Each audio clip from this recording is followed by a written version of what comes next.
Alléluia. Le thème de ce matin s'intitule « Cherche à connaître Jésus-Christ ». Cherche à connaître Jésus-Christ. Beaucoup de gens viennent à l'église mais ne cherchent pas à connaître Jésus, ils cherchent à avoir des bénédictions. Les jeunes filles veulent se marier, les jeunes gens veulent se marier, les jeunes gens veulent travailler, les jeunes gens veulent des diplômes, mais ils ne cherchent pas à connaître qui est Jésus. Mais le Seigneur m'a fait comprendre une chose. Quand quelqu'un connaît une autorité, qu'est-ce qu'il fait? Il gonfle son tronc pour dire, mais je connais tel président, je connais tel ministre, je connais telle et telle personne. Mais les gens ne cherchent même pas à connaître Jésus. Dis à ton voisin, cherche à connaître Jésus-Christ. C'est dans ton intérêt de chercher à le connaître. Dis-lui, c'est dans ton intérêt de chercher à le connaître.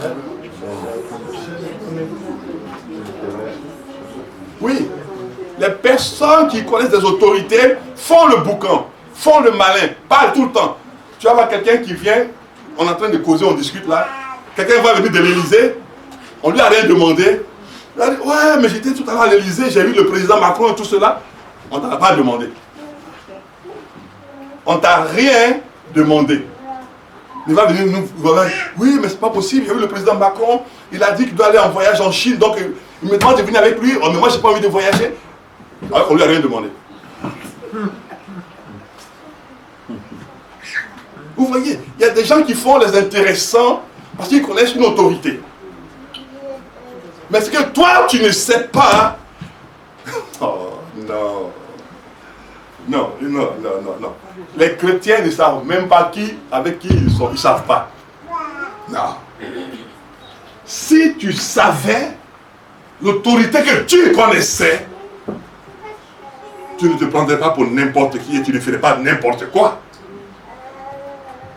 Quelqu'un qui connaît un ministre, il fait le boucan parce qu'il connaît un ministre.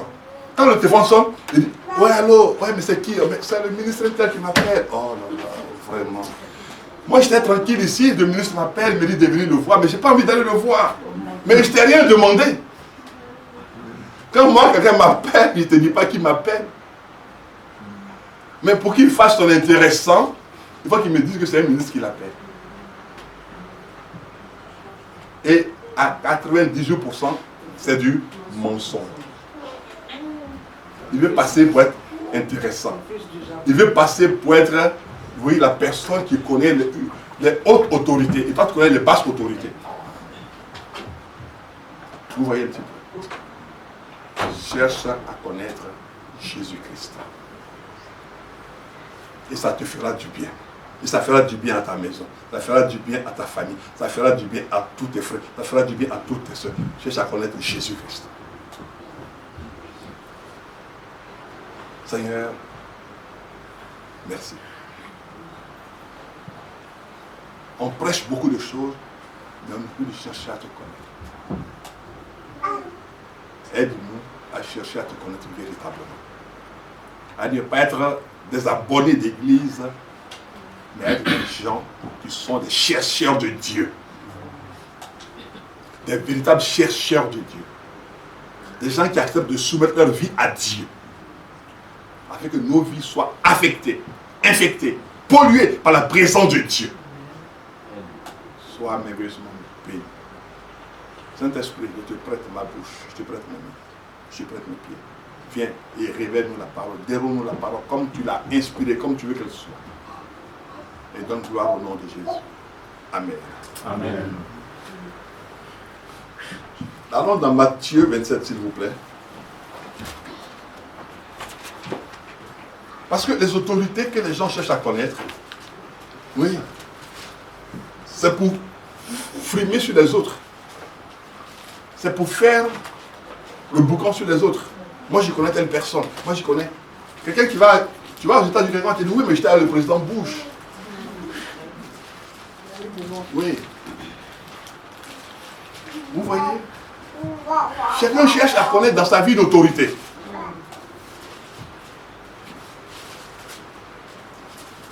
Matthieu 27, à partir du verset 1. Je lis la parole de Dieu. Dès que le matin fut venu, tous les principaux sacrificateurs et les anciens du peuple tinrent conseil contre Jésus pour le faire périr. Regardez, les principaux sacrificateurs, les anciens du peuple, 1. Les principaux sacrificateurs, 2. Ils tinrent conseil contre qui? Jésus, pour le faire mourir. Mais il ne peut pas le faire mourir sans une décision d'une autorité. Est-ce que vous comprenez? Donc, ce qui veut dire que ceux-là, tu vas les considérer comme des membres de ta famille qui tiennent conseil pour voir ceux qui vont régner, qui vont dominer. Mais ils connaissent une autorité qui s'appelle Ponce Pilate.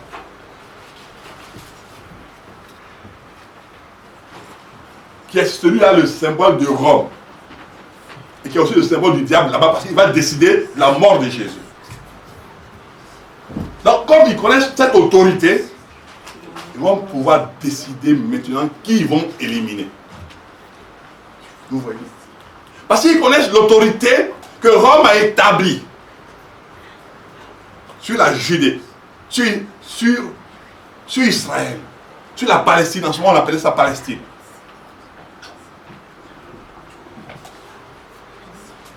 Sur la Judée, sur ce territoire-là. Sur Israël. Il dit non, mais c'est pas possible. Donc, il faut que nous décidions qui on va maintenant éliminer. Parce qu'il connaissait qui? Une autorité.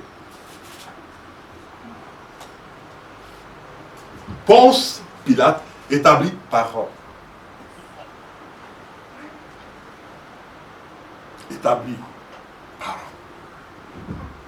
Pas établi par Dieu, mais établi par Rome. Mais comme toute autorité vient de Dieu, on considère que Dieu aussi a inspiré Rome pour l'établir. Mais pour faire de mauvaises choses. Mais ce n'est pas aussi qu'il accomplissait le plan de Dieu. Vous voyez, il y a des gens qui connaissent des autorités, mais ce n'est pas pour aider les autres. C'est pour faire mal aux autres. Il y a des autorités qui peuvent empêcher ta progression. J'ai connu des personnes qui avaient dans leur famille des autorités qui les ont empêchés, eux, de progresser. Ils avaient les qualités et les capacités intellectuelles et recherchées. Mais puisque l'autorité qui était dans sa famille connaissait l'autorité supérieure, cette autorité a empêché l'autre d'évoluer. C'est ce qu'on appelle l'esprit de domination. Quand quelqu'un est dans une famille et qu'il empêche les autres d'évoluer, il veut régner, il veut dominer la famille. Si tel est ton cas, prie pour que ta domination quitte au-dessus de ta personne et de ta famille au nom de Jésus. Amen. Parce que les parents peuvent ne pas savoir et puis t'emmener dans un lieu où on va te mettre un esprit de domination sur ta vie pour que toi, si tu n'évolues pas, mais que tu sois là pour tourner en rond. C'est pour cela que je vous ai dit que j'aimais ce chant. Ô Seigneur, mon âme est tranquille auprès de toi. Auprès de toi, mon âme est tranquille. Car tu es pour moi une citadelle. Et jamais, mon Dieu, je ne serai humilié, car mon salut vient de toi, ô Seigneur. Parce qu'ils vont, ils connaissent une autorité, ils vont chercher à me dominer. Mais ils ne savent pas qui je connais. Alléluia. Tu vas découvrir même qui tu connais, mais ça va te dépasser. Tu vas découvrir, mais ça va te dépasser. Donc là, les principaux sacrificateurs et les anciens du peuple, ils tiennent conseil. Quand les gens vont faire les fétiches ou la magie, ils tiennent aussi conseil. Tu n'es pas là quand on tient conseil contre toi. Quand on veut te nuire, tu n'es pas là quand on tient conseil contre toi. Quand on veut nuire à ta vie, à ton existence, à tes projets, tu n'es pas là quand on tient contre toi. Cherche à connaître Jésus-Christ. C'est dans ton intérêt. Cherche à le connaître. Ce n'est pas dans son intérêt, c'est dans ton intérêt. Tu dois savoir que Jésus est quelqu'un d'important. Mais ça, on va y arriver. Donc, dès le matin. Mais pourquoi le mot dès le matin est un mot intriguant? Dès le matin. Le matin est le symbole du commencement de ta vie. Lorsque Jésus est né, à peine il sortait du ventre, il y avait une étoile qui a commencé à briller. Dès le matin de sa vie, il y a des mages qui ont commencé à être en marche. Pour faire quoi? Pour le chercher. Il y a le roi Hérode qui dit, il paraît qu'il y a quelqu'un, ils sont venus pour adorer quelqu'un. Je suis le roi, y a-t-il un autre roi ici? C'est quoi? Dès le matin. Donc dès le matin de ta vie déjà, l'ennemi commence à t'agresser.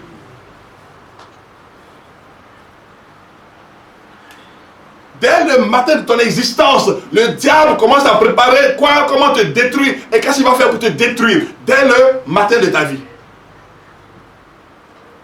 On voit des gens qui, dans la vie, ne vivent que déception, frustration, échec, et ils ne comprennent pas. Cherche une personne qui s'appelle Jésus-Christ. Si ta vie n'est qu'une vie, une succession de frustration, une succession d'échecs patentés, une succession de déceptions, ça a commencé dès le matin. Cela a commencé dans ta vie dès le matin. Au moment où tu n'étais pas à même de te défendre, c'est là que les gens ont tenu conseil contre ta vie, contre ton avenir et contre ton devenir. C'était dès le matin. C'est pour ça qu'on a appris un chant. Il y a longtemps on a appris ce chant qui disait « Rendons grâce au Seigneur, rendons grâce pour son amour. » Dès le matin, les oiseaux chantent tous les louanges de Dieu le Créateur. Et toi, mon ami, pourquoi ne chantes-tu pas l'amour de Jésus, ton Sauveur? Donc, dès le matin, rends grâce à Dieu. Et en rendant grâce à Dieu, tu déjoues tous les plans de ceux qui se lèvent aussi dès le matin. Amen. Alléluia. Amen. Vous voyez maintenant, dès le matin, voici la stratégie de Jésus. Dès le matin, il se lève pour aller prier. Donc pour déjouer tous les plans de ceux qui se lèvent aussi, dès le matin. Donc avant qu'il se lève, lui c'est déjà levé. Mais si tu es chrétien, que tu dors jusqu'à ce que le soleil te trouve là, ne t'étonne pas que ta vie soit remplie d'échecs. Pour ça, il se lève dès le matin pour commencer à parler contre ta vie, pour commencer à parler contre ta famille, pour commencer à parler contre ton travail. Il se lève dès le matin. Il commence dès le matin. Et toi, tu dors. Et aujourd'hui, quels sont ceux qui ont le plus grand nombre de problèmes au travail? Ce sont les chrétiens. Il dit, mais je ne comprends pas. Ils m'ont fait passer que je suis chrétien. Non, c'est faux. Il y en a qui se sont levés dès le matin pour chercher à perturber ton existence. Et toi, tu te lèves et puis tu es en train de pleurer. Mais tu vas pleurer. Après, tu auras des sillons de pleurs. Ça va faire des crevasses. Non. C'était dès le matin qu'ils se sont levés pour chercher à lui nuire. Dès le matin. Parce que dès le matin, vous voyez, quand Jésus est né, la parole de Dieu dit quoi? Une étoile s'est mise à briller. Vous voyez? Donc, une fois que toi tu es né, il y a une étoile qui brille dans ta famille. Donc, ils ont vu qu'il y avait une étoile qui brillait. Comme on ne peut pas t'atteindre physiquement, ils vont atteindre l'étoile pour ne plus qu'elle se brille. Et ils vont l'éteindre. Je vais vous faire une confidence. On va partager une confidence. Est-ce que vous savez qu'il y a beaucoup de gens qui sont des ritualistes sur cette terre, des hommes, et qui cherchent les femmes dont les étoiles brillent pour coucher avec, pour qu'ils éteignent leur étoile. Et toi, ta vie ne deviendra plus rien parce que lui, il aura pris tout ce que toi, Dieu a mis sur ta vie. Et après, tu t'étonnes que ta vie ne soit plus rien. Il va te donner combien comme argent? Il va te donner quoi? Mais ce qu'il a pris de toi, tu ne peux pas le quantifier. Et ça se prépare dès le matin.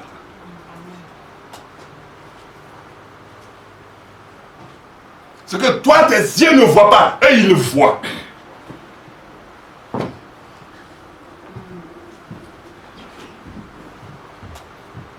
C'est pour cela qu'on dit toujours, il faut prier. Et Dieu fera le reste. Mais personne ne veut prier dès le matin. Dès le matin. Pourquoi on dit souvent que les églises sont remplies de femmes? C'est normal parce que des gens ont volé leurs étoiles dès le matin. Et elles viennent maintenant pour implorer la grâce de Dieu pour dire Seigneur, mon étoile a été éteignée, on m'a volé mon étoile. Ma vie maintenant est devenue une vie sans dessus, dessous. Donc Seigneur, fais-moi grâce. Ça s'est passé dès le matin.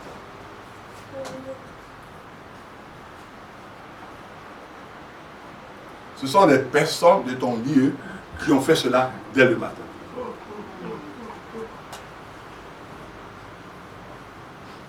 Ça s'est fait dès le matin. Tu penses que tu vas vivre pour avancer sereinement? Non. Puisque dès le matin, ta vie a été minée. Et tu vas voir au cours de ton existence, les mines vont commencer à exploser.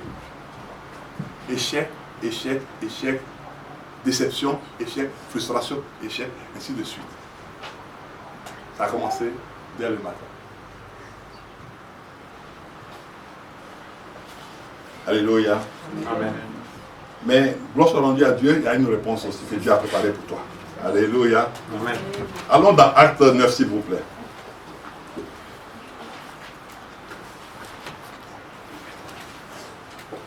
Acte 9. Cherche à connaître Jésus-Christ. Cherche à le connaître. Cherche à marcher avec lui et à marcher pour lui. Acte 9, s'il vous plaît. Le verset 1 et 2. Je lis la parole de Dieu. Cependant, Saul, respirant encore la menace et le meurtre contre les disciples du Seigneur, se rendit chez le souverain qui? Sacrificateur, qui a une autorité spirituelle. Vous voyez? Parce qu'il connaissait une autorité spirituelle. Les gens parlent en connaissance d'autorité. Je connais telle personne.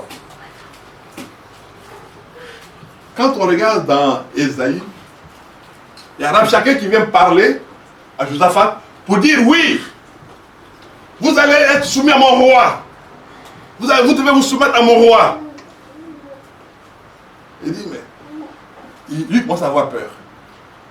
Comment quelqu'un que Dieu a établi, lui il a peur.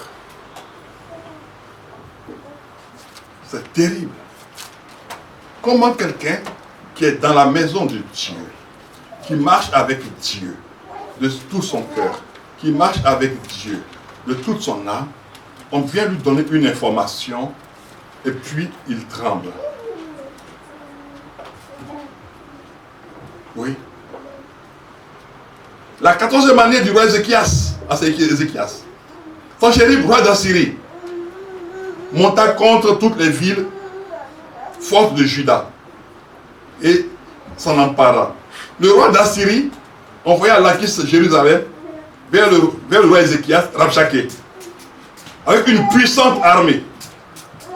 Rabshakeh s'arrêta à l'aqueduc de l'étang supérieur sur le chemin du Foulon. Alors Eliakim, fils d'Elkija, chef de la maison du roi, se rendit auprès de lui. Et avec Shebna, le secrétaire, et Joach, fils d'Azaph, l'archiviste. Rabshakeh leur dit, dites à Ézéchias, ainsi parle Rabshakeh, qui est l'envoyé du roi d'Assyrie. Il va parler au roi. Il dit, Rabshakeh dit, leur dit, dites à Ézéchias, ainsi parle le grand roi, le roi d'Assyrie, quelle est cette confiance sur laquelle tu t'appuies. Ésaïe 36. Quelle est cette confiance sur laquelle tu t'appuies? Je te dis que ce ne sont que des paroles en l'air. Il faut pour la guerre de la prudence et de la force. En qui donc as-tu placé ta confiance pour t'être révolté contre moi? Vous voyez, quand quelqu'un a une autorité que tu lui parles, il dit, tu te révoltes contre moi. Qui es-tu? Et les chrétiens ont peur. Les chrétiens ont peur. Les chrétiens tremblent. On dit à Ézéchias, oui, Sanchéribe va envoyer Rabshakeh pour insulter. Il tremble. Et puis on nous dit, le grand roi d'Assyrie, il tremble. Oui, c'est celui-là qui dirige notre famille. Tu parles, tu trembles. Celui-là qui a l'homme le plus fort de notre famille. Il parle, tu trembles. Mais tu ne sais même pas quel Dieu tu sers. Tu ne sais même pas en quel Dieu tu as cru. Non, c'est lamentable, c'est pitoyable. Quelqu'un te parle et toi qui as Jésus-Christ dans ta vie, tu trembles. Il n'a pas Jésus. Il a peut-être l'argent, mais il n'a pas Jésus. Suivez bien. Je vous ai amené Ézéchias, Rabshakeh et Sanchéribe, le grand roi d'Assyrie. Et là, on a Saul de Tarse. Qu'est-ce qui se passe? Verset 1 dit, Saul respirant encore la menace et le meurtre contre les disciples du Seigneur, se rendit chez le souverain sacrificateur, donc la plus haute autorité, et lui demandant des lettres pour les synagogues. Donc il va avoir l'autorité pour lui demander des lettres pour arrêter des gens. Donc pour t'arrêter, on va demander des lettres. Pour te miner la vie, pour te rendre la vie dure, on va demander des lettres. Pour détruire ta vie, on va demander des lettres. Mais pendant que Saul allait demander les lettres, est-ce que ceux de Damas étaient au courant? Non. Ceux de Damas n'étaient pas au courant. Ils ne savaient pas que Saul respirait encore le meurtre. Et qu'il y avait en lui de la menace. Et il lui demanda des lettres pour les synagogues de Damas. Pas une synagogue, mais les synagogues de Damas. Regardez bien. Quand quelque chose doit se détruire dans la famille, tout est détruit, il y a ceux qui réussissent. Tout se détruit, et puis il y a ceux qui émergent. Comme la cerise sur le gâteau. Pourquoi est-ce que tout le monde n'émerge pas? Bonne question.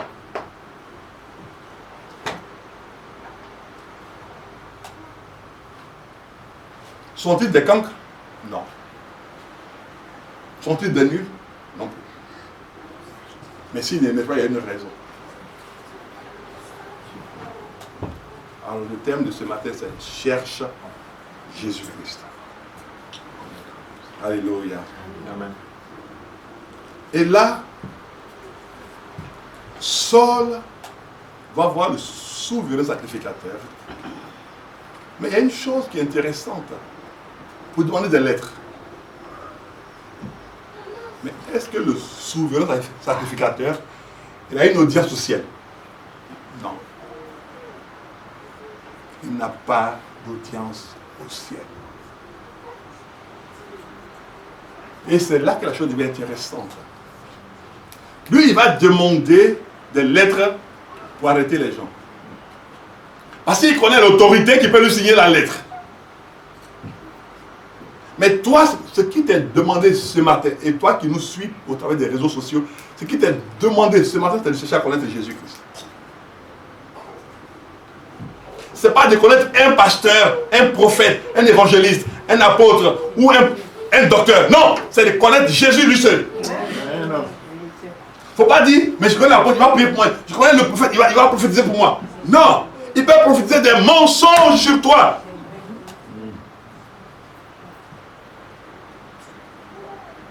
est-ce que, pendant que je préparais ce message, le Seigneur me faisait comprendre certaines choses. Et ça m'a fait, j'ai vu qu'il avait mal au cœur et ça m'a fait mal au cœur. Est-ce que vous pouvez imaginer les gens qui devaient être les plus aimables,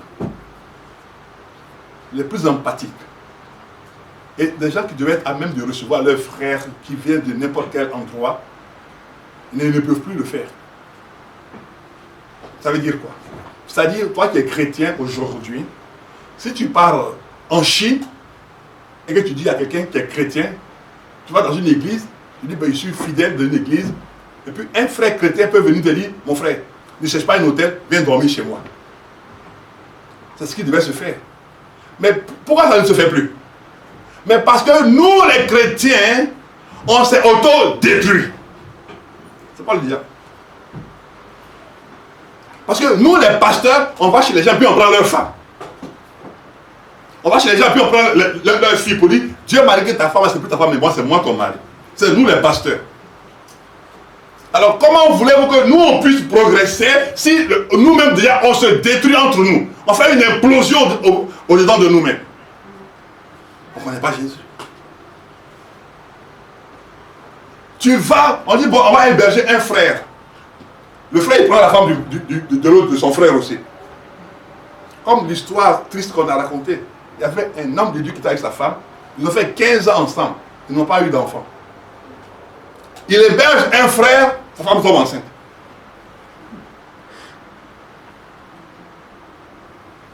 Il héberge un frère en difficulté. Et ce frère lui rend service en acceptant sa femme. Vous voyez des choses pareilles? Bon, mais mon frère, comme tu l'as enceinté là, partez. Vous voyez. Des chrétiens qu'on devait dire, voici ceux-là, ils sont de Christ, ils sont toujours ensemble. Et que le monde voit comment Christ se manifeste dans nos vies. Non, on se détruit, on se calomnie, on se parle mal. Oui, c'est cela, on ne connaît pas Jésus.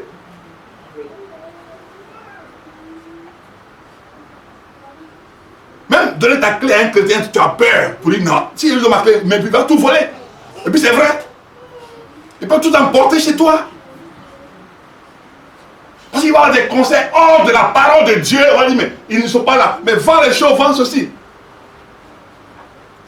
Comment tu peux donner ta maison en gérant ça à un chrétien? Tu lui dis, voici mon immeuble, il faut gérer. Et puis, tu viens demander des comptes, il n'y a pas d'argent. Et les gens ils payent le loyer tout le temps. Mais il n'y a pas d'argent. Il est chrétien. Responsable dans une assemblée. Il est chrétien. Après on dit, il faut voir, il faut pardonner. La Bible dit de pardonner. Mais ce qu'il m'a fait, vous n'avez pas vu. Cherche à connaître Jésus. Vous voyez. Aujourd'hui, dans notre milieu de chrétiens, le mal qu'on se fait. Donc, ce qui fait que même quand on t'invite, quelqu'un t'invite, il épie tes gestes pour voir si tu regardes sa femme, sa fille, tu regardes qui tu regardes. On va dire, mais non, il a raison. Vu les témoignages qu'on a de nous-mêmes, qu'on donne de nous-mêmes, c'est triste, mais c'est vrai. C'est triste, mais c'est vrai. Tu vas chez quelqu'un, tu lui diras à ta femme, tu lui dis, non, le Seigneur m'a dit que ce n'est pas ce temps-là que tu devais marier. La femme dit, ah bon? Serviteur de Dieu. Qu'est-ce que Dieu dit? Non, alléluia. Alléluia. Non, l'Esprit du Seigneur me dit que l'homme même qu'il te faut pour que tu sois une femme heureuse, une femme épanouie, une femme qui aille de l'avant. Non, parce qu'il te faut, non, ma soeur, il te faut un homme qui connaisse ta valeur. Un homme qui puisse prendre soin de toi. Un homme qui, quand il te regarde, il sait que Dieu lui a fait une vraie grâce. Un homme qui, quand il te voit, il sait que Dieu est un bon Dieu. Un homme, quand il te voit, il sait que Dieu est vraiment créateur. Et toi, oui, quand il te dit tout ça, il dit, mais après, il te dit, ce temps-là, c'est moi. Tu dis, ah, pasteur.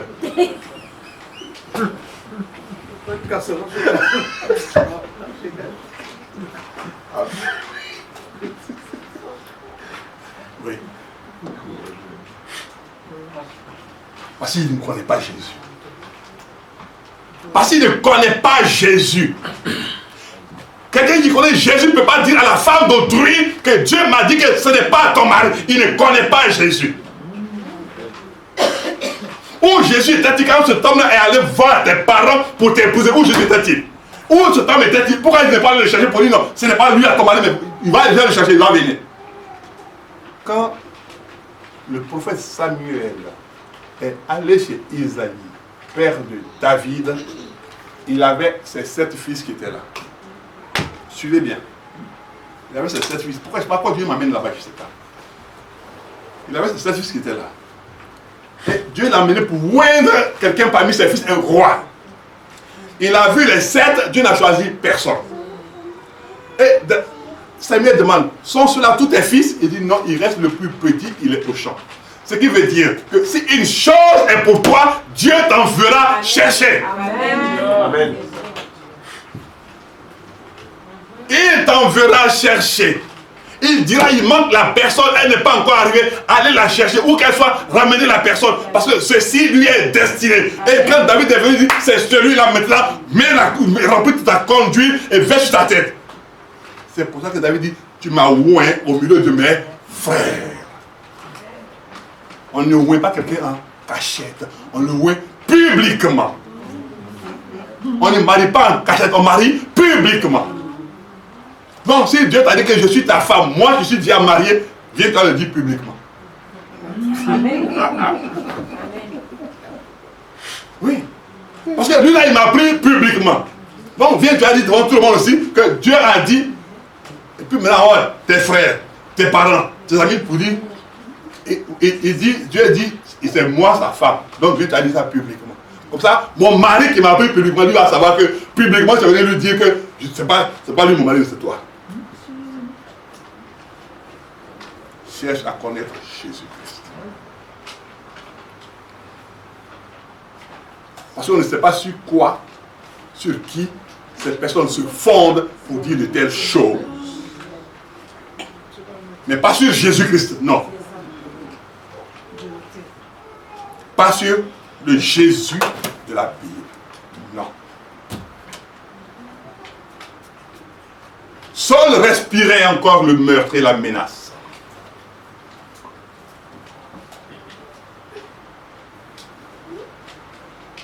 Saul respirait encore le meurtre et la menace.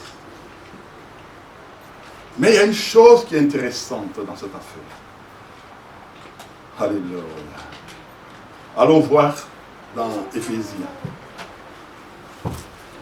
Saul, il allait voir qui?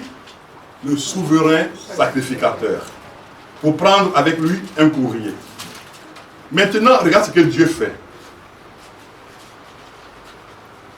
Éphésiens. Saul avait il avait des entrées chez le souverain sacrificateur. Alléluia. Amen. Les anciens du peuple et le Sanhédrin avaient une entrée auprès de qui? Ponce Pilate. Vous voyez? Donc, regardez bien. Saul avait une entrée auprès du souverain sacrificateur. Les anciens du peuple et les principaux avaient une entrée auprès de Ponce Pilate. Mais, comme quelqu'un qui peut avoir une entrée à l'Élysée, à la Maison Blanche, au Kremlin, mais il y a une chose qu'il n'a peut-être pas dans sa vie. Et c'est ce qui est ici. Éphésiens chapitre 1. C'est là que ça devient intéressant. Qui dit, verset 3, béni soit Dieu, le Père de notre Seigneur Jésus-Christ, qui nous a bénis de toutes sortes de bénédictions spirituelles. Où ça? Dans les lieux célestes en qui? En Christ. Waouh! Ce qui veut dire que celui-là qui connaît le président Macron ou qui connaît le président Trump, il n'a pas de bénédictions qui viennent du ciel. Parce que le président Macron, dans 3 ans, on va encore voter. Soit il est reconduit, soit on lui dit merci monsieur le président, au revoir. Alors que les bénédictions qui viennent du ciel, il n'y a pas de horreur voir. Elle pleuve chaque jour sur ta vie, sur ta maison, sur tes enfants, sur ta femme, sur le peuple que tu es. Les bénédictions qui viennent du ciel ne s'arrêtent pas parce que Dieu t'a béni en Jésus-Christ. C'est la seule personne par laquelle Dieu passe pour te bénir. C'est pour ça que la parole de Dieu dit, béni soit Dieu, le Père de notre Seigneur Jésus, qui nous a bénis, qui m'a béni, qui t'a béni. Et ensemble, on a été bénis par Jésus-Christ. Ce que le président Macron ne peut pas faire pour toi, Dieu le fait. Amen. Ce que Trump ne peut pas faire pour toi, Dieu le fait. Ce que Poutine ne peut pas faire pour toi, Dieu le fait.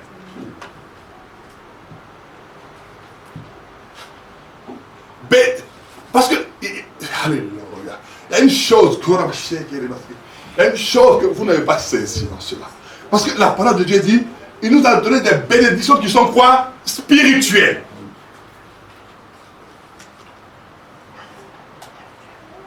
Alléluia. Amen. Et il nous a donné des bénédictions spirituelles. Pas des bénédictions physiques, mais spirituelles. Pourquoi sont-elles spirituelles? Et qu'est-ce que ça veut dire qu'elles soient spirituelles? Imaginons un instant, permettez-moi cela. Que la bénédiction qu'il te donne soit matérielle. Une voiture, des chaises, tout ce qu'il faut pour meubler ta maison. Et que tu dois déménager, que tu dois prendre un avion ou un bateau, ou bien un train. Entre nous, tu mets tout ça où? Vous voyez? Parce que dans le mot spirituel, il y a des choses qui sont cachées. Toutes sortes de bénédictions spirituelles. Et Jésus nous a donné la révélation dans Jean. Jésus a dit ceci. Il dit, mes paroles sont esprit et vie. Donc c'est l'esprit qui amène à l'existence les choses de Dieu dans ta vie. Ce qui veut dire que la bénédiction spirituelle que tu as reçue, elle va s'activer quand tu vas arriver dans le lieu où Dieu t'a préparé ton arrivée. Elle va marcher avec toi, elle va partir avec toi parce qu'elle est spirituelle, elle est sur toi, elle est en toi. Et quand tu marches pour te déplacer, tu ne la vois pas, tu ne la sens pas, mais elle marche avec toi. Et quand tu vas arriver dans le lieu où Dieu veut que tu arrives, la bénédiction maintenant se met en place. Amen.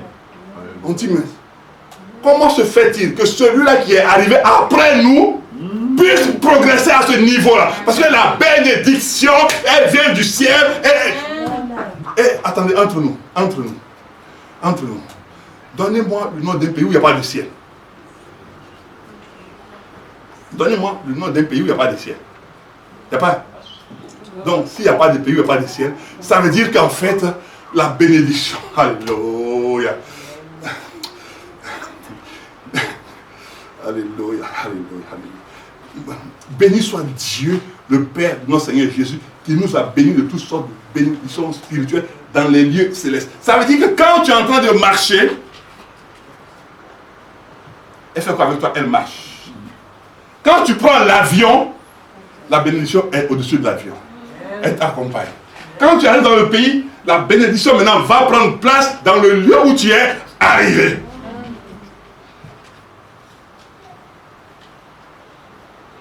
Même quand on contrôle ta pièce d'identité, la bénédiction, on ne peut pas la voir. Puisque tu connais celui-là qui est capable de changer les circonstances, les lieux célestes, arriver dans l'endroit que lui, il a choisi pour toi.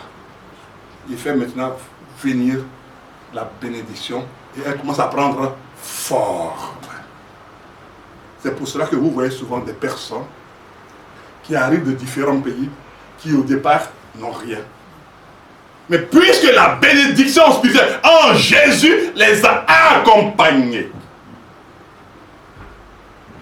Les a accompagnés. Quand la personne arrive, toi qu'elle trouve sur place, qui n'a pas Jésus dans ta vie, tu es là pour la voir en train de progresser. Tu dis, mais qu'est-ce qui se passe? Comment cette personne m'a trouvé ici? Et puis elle, sa vie est en train de prendre l'escalier pour monter. Amen. Elle tombe sur le pied, elle continue à monter. Elle tombe sur le pied, elle continue. C'est-à-dire, quand tu tombes là, tu n'arrives jamais au sol, mais tu descends un peu de 2 marches. Puis après tu montes encore, tu montes 5 marches, tu descends. Oui, mais c'est pas possible. Mais comment elle est arrivée? Il n'y a même pas longtemps après moi, là, c'est elle qui est. Parce qu'il y a la bénédiction qui est sur ma vie. Amen. Oui, la bénédiction du ciel est sur ma vie. En Jésus. C'est-à-dire, la personne de Jésus est au ciel et son Père, qui est Dieu, le Dieu Tout-Puissant, a bravé, a traversé toutes les couches d'opposition sur ma vie. Amen. Est-ce que vous vous rendez compte maintenant? Toutes les couches de quoi? D'opposition sur ma vie pour m'atteindre maintenant, afin que maintenant ma vie change. Parce que j'ai été béni depuis les lieux célestes, pas depuis la terre. Et depuis les lieux célestes, la grâce est coule sur ma vie. Depuis les lieux célestes, la bonté coule sur ma vie. Depuis les lieux célestes, la puissance coule sur ma vie. Parce que je connais Jésus. Parce que pendant que l'autre est en train de dire, je vais aller voir le président faire les élections, il n'est plus président. Alors que Dieu reste toujours Dieu. Jésus est toujours Seigneur. Il est Seigneur des Seigneurs.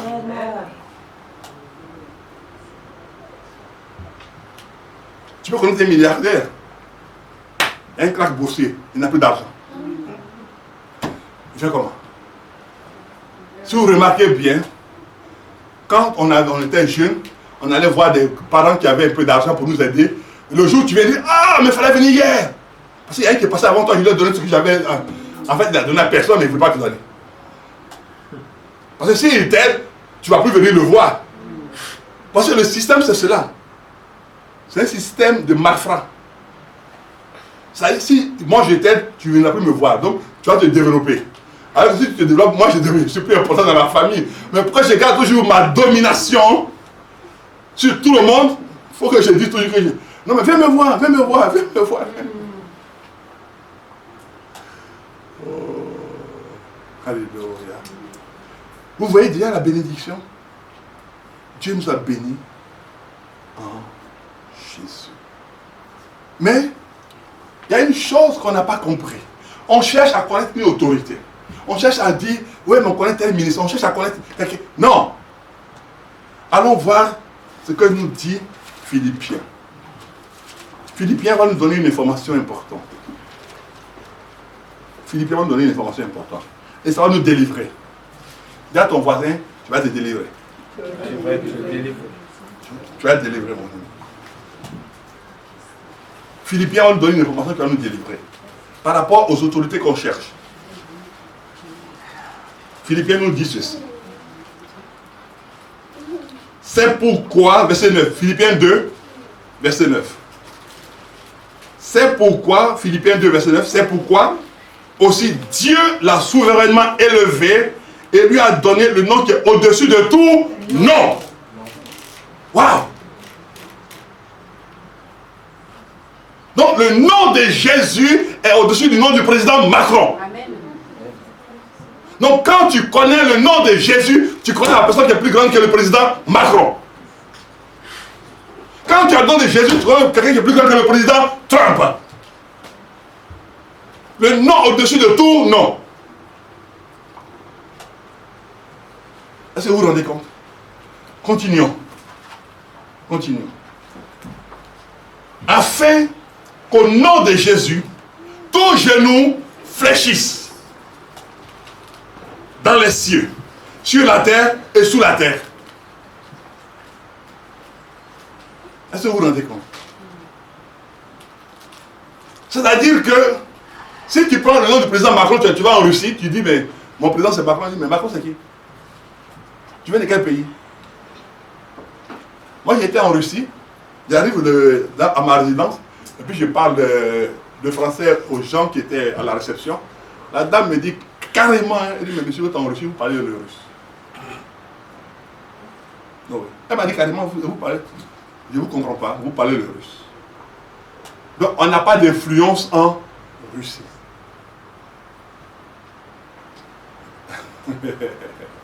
On n'a pas d'influence en Russie. Et c'était maintenant le fils qui était à côté de moi, qui était maintenant mon traducteur.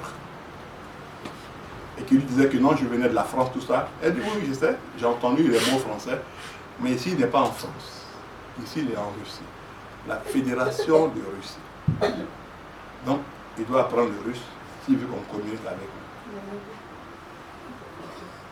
Alors que la parole nous dit ici, elle nous dit, c'est pourquoi Dieu l'a souverainement élevé. Donc il est élevé au-dessus de toutes les souverainetés.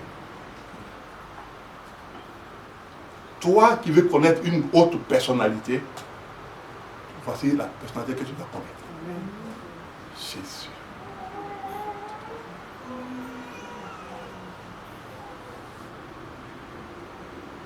Et la parole de Dieu nous dit quoi? Afin qu'au nom de Jésus, tous genoux fléchissent.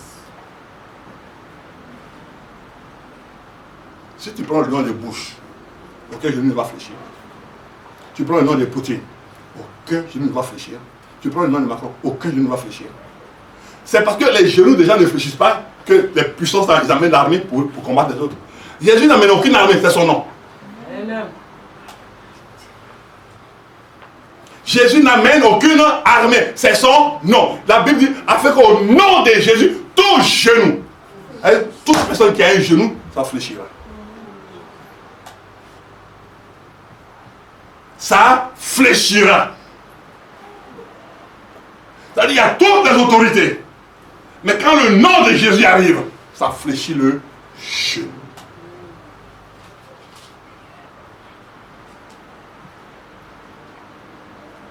Quel que soit ton grade, tu fléchis le genou. Parce que dans les cieux, tu ne peux pas y aller. Lui, il y est déjà. Sur la terre, il dirige déjà. Et sous la terre, il est Seigneur.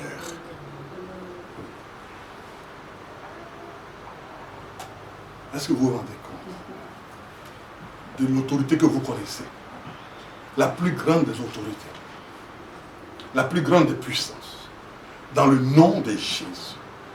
Cherche à connaître Jésus-Christ. Arrête de courir après des autorités, les ministres, les députés, les maires. Arrête tout cela. Cherche Jésus.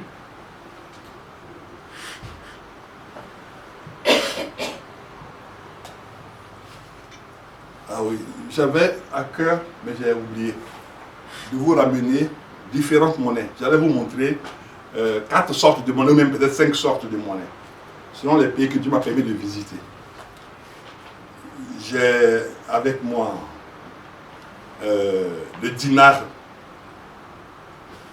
marocain, le dinar tunisien, la rouble, l'euro, le franc CFA. Ça fait 5 monnaies. C'est pas ça? 5 monnaies. Ok. Ces monnaies ne sont pas interchangeables. Il faut faire une conversion. Est-ce que vous suivez? Ces monnaies en économie ne sont pas interchangeables. Il faut faire de la conversion. L'euro, il faut convertir en franc CFA, le franc CFA, il faut convertir en euro, ainsi de suite. Donc la convertibilité dépend de la puissance du pays. Pendant que ces monnaies, il faut faire la conversion, le nom de Jésus, tu ne fais aucune conversion.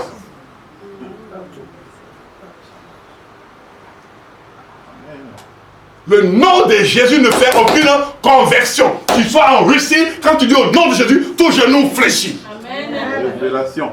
Vraiment. Tu vas aux États-Unis, tu dis au nom de Jésus, tout genou fléchit. Le nom de Jésus. Alors qu'il faut faire de la convertibilité. Il faut faire la convertibilité de la monnaie, mais le nom de Jésus ne se convertit jamais.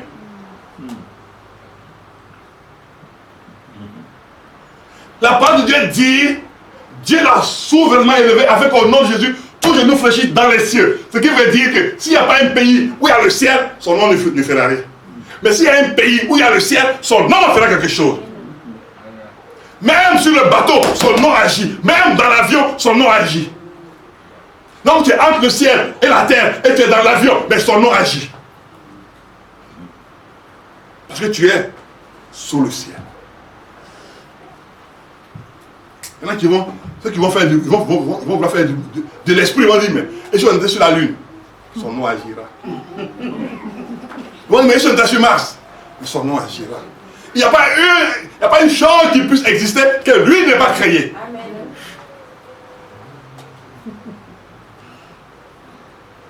C'est pour ça que j'aime l'astrophysique. La physique des astres. Quand je vois toutes ces choses-là, mon cœur bondit de joie. Parce que je vois la puissance et les merveilles de mon Dieu. Je vois comment mon Dieu est infiniment sage et intelligent. Quand je vois tout ce qu'on explique, je ne peux que bénir mon Dieu. Je peux passer du temps en regardant des émissions d'astrophysique, mais ça réjouit mon cœur.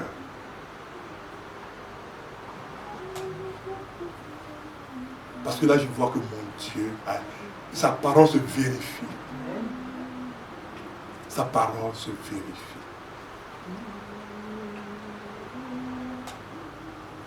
Vous voyez? Là, c'est pourquoi Dieu l'a souverainement élevé et lui a donné le nom au-dessus de tout nom.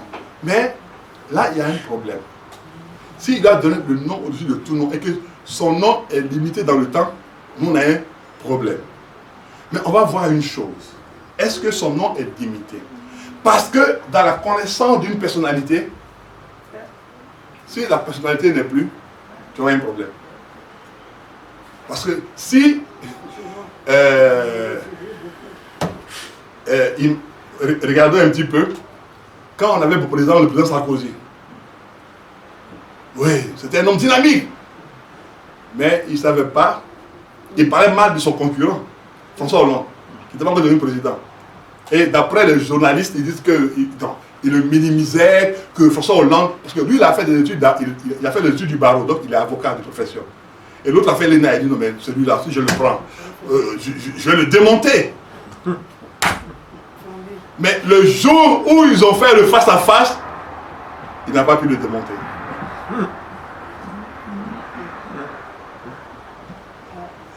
Et nous on allait voter, on a voté qui? François Hollande. Et Sarkozy a quitté la présidence. Vous voyez? Ça veut dire que sa présidence était limitée dans le temps. Maintenant, celui en qui nous croyons, son autorité, sa puissance, faisons attention. Est-elle limitée ou illimitée? Allons vérifier. C'est pour ça que j'aime la parole de Dieu. Retournons dans Éphésiens.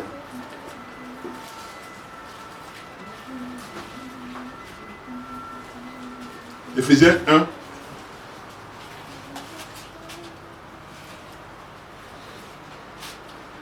À partir du verset 20.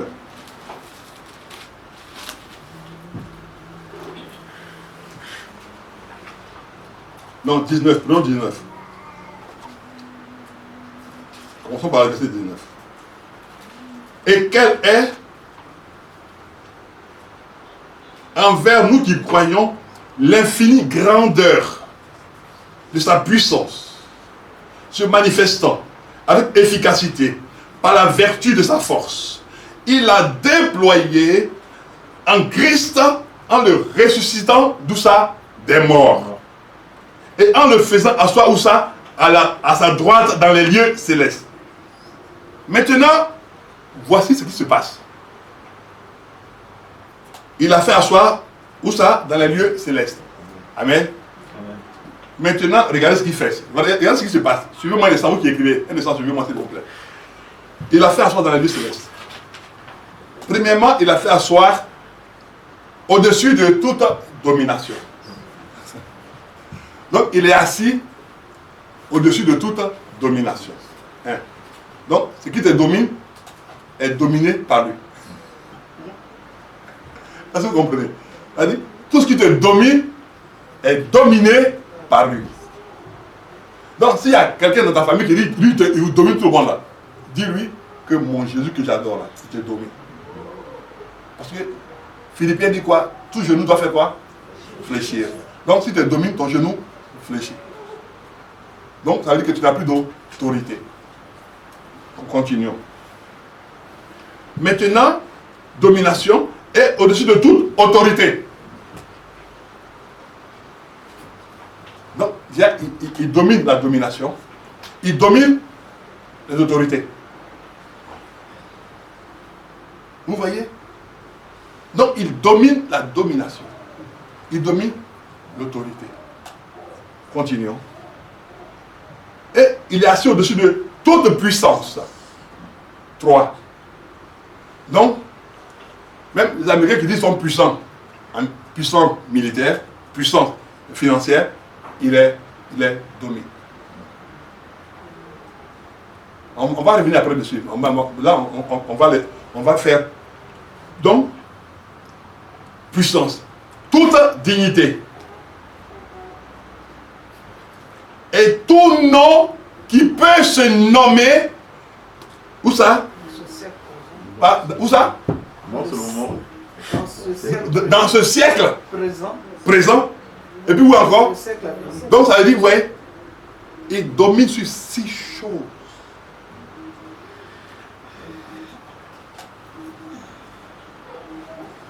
C'est pour ça qu'on l'appelle, septièmement, le Seigneur des Seigneurs. Huitièmement, le Roi des Rois. Neuvièmement, le Prince. Voilà. Ouais, les 9 sont accomplis. Il domine sur tout ça. Vu qu'il domine là-dessus, où qu'il t'envoie, lui étant la domination sur toutes les dominations, et il a la dignité sur toutes les dignités, c'est maintenant lui qui te rend digne. Il te confère sa dignité. Il te confère sa puissance. Il te confère son autorité. C'est pour ça que tu pourras dire au nom de Jésus à quelqu'un et puis son genou va tomber. Et c'est pour ça que tu peux dire à une maladie, sors de la vie de quelqu'un au nom de Jésus et puis elle va sortir. Mais tu ne peux pas dire à une maladie, au nom de Trump, sors de la vie de quelqu'un. Même pas au nom de Moïse, mais au nom de Jésus. Donc, vous voyez, ce qui veut dire que tous les noms qui vont se nommer, il y a eu un grand guerrier. Il y a eu plusieurs grands guerriers. Il y a Alexandre le Grand, Gengis Khan. Mais la Bible dit quoi? Il est au-dessus de toute domination. C'est-à-dire que pendant qu'ils sont des grands guerriers, il est au-dessus d'eux. Vous voyez. Pendant qu'on dit on a des grands présidents, il est au-dessus d'eux. On dit mais quelqu'un il a une dignité, il est au-dessus de cette dignité. Et toi, tu ne cherches pas à le connaître, tu cherches à connaître la personne qui a une dignité terrestre, temporaire. Cherche à connaître Jésus. Parce que son autorité, regardez là où c'est intéressant. Là où c'est intéressant. Ce qu'il est dit ici, non seulement dans le siècle présent, mais encore dans le siècle à venir. Ce qui veut dire, au moment où on le crucifiait, il avait l'autorité. Et après que les gens l'aient crucifié, son autorité ne fait que continuer et perdurer. Quelqu'un n'est pas encore né pour être un grand chercheur, mais lui le domine déjà avant sa naissance. Quelqu'un n'a pas encore eu le couronnement, mais lui il est déjà couronné. Donc ce qui revient à dire que tu dois savoir, tu dois reconnaître à partir d'aujourd'hui, que tu connais la personne la plus importante de la terre qui s'appelle Jésus-Christ de Nazareth. Quand les gens vont te parler du tu vas te dire, est-ce que tu connais Jésus? Mais Jésus, de quel Jésus tu parles? Mais le Jésus de la Bible, est-ce que tu sais qu'il domine sur tous les présidents? Mais quand même, tu exagères. Le président a été élu, mais Jésus a été souverainement élevé. Est-ce que ton président a été élevé? Non. Quand on va l'enterrer, non. Mais lui a été élevé et il domine sur tout. Alléluia. Ce matin, ton Dieu veut t'amener à une seule chose, à chercher, à connaître Jésus. C'est la chose la plus importante pour ta vie. C'est la chose qu'il ne faut pas rater tant que tu es sur cette terre. À connaître Jésus. À marcher avec Jésus. À laisser Jésus te connaître. Ne cherche pas à être connu par des milliardaires. Parce que l'or et l'argent lui appartiennent. Lui n'est pas milliardaire. Il est propriétaire. C'est différent. Il y a milliardaire et puis il y a propriétaire. Parce que tout ce que la terre contient, la terre en fait lui appartient. La preuve, pour dire à Pierre, c'est un peu chose, il dit, va pêcher un poisson. Et dans la bouche du poisson, tu vas prendre telle chose. Bill Gates ne peut pas dire, va pêcher un poisson. Warren Buffett ne peut pas dire, va pêcher un poisson. Bernard Arnault ne peut pas dire, va pêcher un poisson. Pétancourt ne peut pas dire, va pêcher un poisson. Mais lui, il a dit, va pêcher un poisson. Et dans la bouche du poisson, toi, tu veux quelque chose. Il ordonne même au poisson de transporter. Regardez. Il fait des poissons des transporteurs de fonds. Les poissons sont des transporteurs de fonds pour lui. Tu te rends compte? Non. Non, non, non, non. Est-ce que tu te rends compte de Dieu que tu as? Est-ce que tu te rends compte? Non. Le poisson transporte une pièce pour aller lui donner.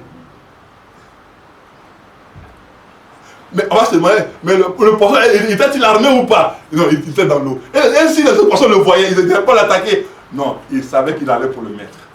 Amen. Regardez encore une chose qui est étonnante et surprenante. Il dit à ses disciples, allez voir, vous allez partir, vous allez trouver quelqu'un qui a une cruche sur la tête. Et demandez-lui, dites-lui, le maître a besoin d'un lieu pour faire sa Pâque, pour célébrer la Pâque. Et puis il trouve la personne et puis lui dit, le maître a besoin d'un lieu. Il dit, mais le lieu il est là. Mais qui lui a dit que le lieu devait être réservé? Mais il est le maître.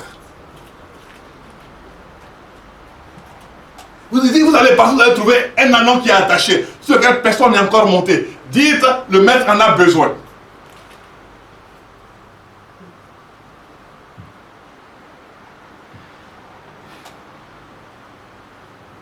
Alors que pour qu'un président puisse aller dans un hôtel, on appelle d'abord le directeur de l'hôtel. Il y a le président qui va venir. Est-ce que l'hôtel peut être libre? Est-ce que... Et puis il va donner sa conditionnalité. Mais là, lui, il dit, allez lui dire que le maître en a... Donc ça veut dire que le propriétaire de l'anneau, il sait déjà inconsciemment que l'anneau qui est attaché n'est pas à lui. Donc il y a un propriétaire. Est-ce que vous vous rendez compte? L'anneau est attaché. Il a attaché. Il n'a servi à rien du tout. Donc ce qui veut dire que depuis que l'anneau est sorti du ventre de sa mère, c'est-à-dire la brebis a enfanté son anneau, et on l'a sévré, il est devenu grand, on l'a attaché, et il sait que quelqu'un va venir pour le réclamer. Quand il ne sait pas, mais il est attaché, mais ce n'est pas à lui. Ce n'est pas à lui. Il dit, bon, maintenant, allez dire que le maître en a besoin. Et ils arrivent et disent, on est venu détacher l'anneau parce que le maître en a besoin. Savez-vous, regardez la bénédiction céleste. Comment elle te l'accompagne? Regardez Élie. Élie, Dieu lui dit, va, j'ai ordonné à une veuve de te nourrir. Il lui a envoyé quoi? Un SMS, un mail. Il lui a envoyé quoi? SMS, mail, et puis il y a quoi encore? Il a appelé par téléphone, il a appelé comment? Mais il dit, j'ai ordonné à une veuve de te nourrir. Et il arrive, la veuve, il dit, bon, écoute, fais-moi à manger. Elle dit, non. Ton Dieu est vivant, ton âme est vivante. Elle dit, bon, moi, je n'ai que ceci et ceci, je vais manger avec mon enfant. C'est là que j'ai vu le projet le plus beau de la terre. On va manger, mon fils et moi, puis après, on va mourir. Quel beau projet. C'est-à-dire, on mange, on est rassasié, et mon fils et moi, je couche maintenant, et puis on va mourir. On se regarde. Tu sais pas comment? Non, maman, je suis encore là. Et toi?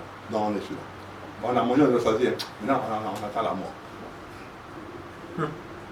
C'est là que Dieu dit, va le voir. Dieu dit, te faire à manger. Et il arrive, il ordonne, vous voyez, la bénédiction céleste. Il ordonne à la farine de ne pas finir. Il ordonne à l'huile de ne pas finir. pendant le séjour du serviteur de Dieu, la farine ne diminue pas, l'huile ne diminue pas. Mais s'il avait reçu le roi, qu'est-ce qui serait passé? Ils allaient mourir tous les trois. Mais il a reçu celui-là qui est béni depuis les lieux célestes. Donc c'est pour cela que, vous voyez, et qu'est envers nous qui croyons, qui avons foi en lui, l'infinie grandeur de sa puissance. Et se manifestant avec efficacité par la vertu de sa force, il a déployé en ressuscitant Jésus des morts, en le faisant asseoir. Donc ça veut dire qu'il a sorti de la terre pour le faire asseoir dans les lieux célestes. Donc il est assis au-dessus de tout le monde maintenant. Et il est assis au-dessus de toute domination, assis au-dessus de toute autorité, assis au-dessus de toute puissance, assis au-dessus de toute dignité, assis et de tout nom qui peut se nommer non seulement dans le siècle présent, mais aussi dans le siècle à venir. Vous voyez? Donc celui en qui tu crois, qu'il y ait des élections, qu'il n'y ait pas des élections, il est toujours assis. Amen. Vous comprenez maintenant? Qu'il y ait des élections, qu'il n'y ait pas des élections, il est toujours assis. Que le maître que tu connais soit toujours maire ou qu'il ne soit plus maire, lui il est toujours assis. Que le président que tu connais soit toujours président, qu'il ne soit pas président, il est toujours assis. Que le député que tu connais soit toujours député, qu'il ne soit plus député, il est toujours assis.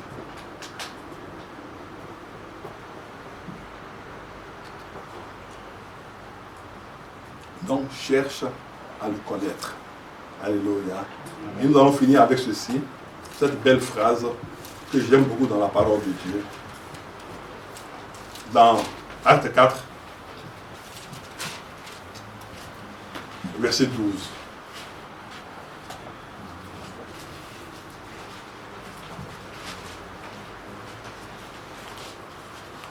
Qui dit ceci, Acte 4, verset 12.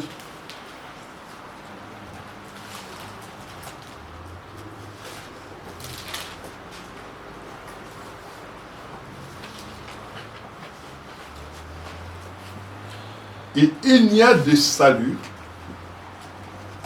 salut, en aucun autre, car il n'y a sous le ciel aucun autre nom qui a été donné parmi les hommes par lequel nous devions être sauvés.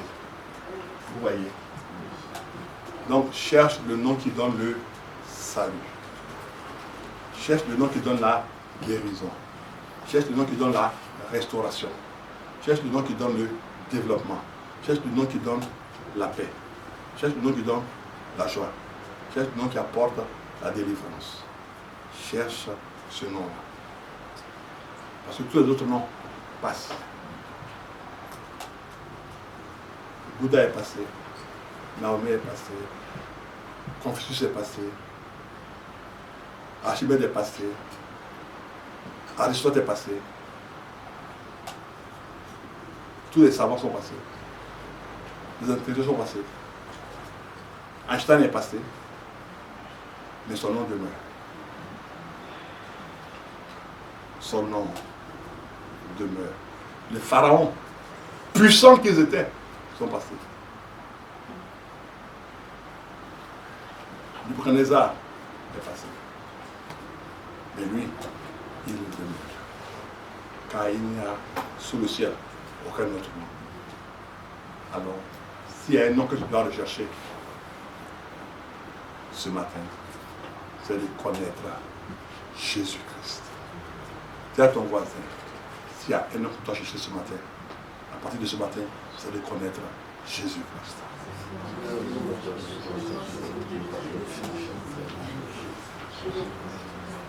Oui. Nous allons bénir le Seigneur maintenant. Élève ta voix et bénissons le Seigneur maintenant. Levez-vous s'il vous plaît, qui nous a donné un nom merveilleux. Ah oui, un nom à aimer, un nom à chérir. Élève ta voix et bénis Dieu parce qu'il t'a donné le nom au-dessus de tous les noms, qui est plus grand que le nom de tous les ministres, de tous les présidents, de tous les rois, de toutes les reines. Élève ta voix et prie maintenant. Seigneur, merci. Tous les médecins sont au-dessus de lui. Tous les professeurs sont au-dessus de lui. Ils sont tous au-dessous, en dessous. Ils sont tous en dessous. Tous les chefs d'État en dessous. Les reines, les rois en dessous. Tous ceux qui sont riches moins que lui. Alors que ton nom soit béni. Merci pour ta grâce. Merci parce qu'il est l'enseignant de tous les enseignants. Il est le docteur de tous les docteurs. Il est le professeur de tous les professeurs. Et le roi de tous les rois. Et le prince de tous les princes. Il est l'argentier de tous les argentiers. Quand quelqu'un pense qu'il est riche, Jésus est plus riche que lui. Et que toute la gloire te soit, Seigneur. Au nom de Jésus. Amen. Amen. Que Dieu vous bénisse.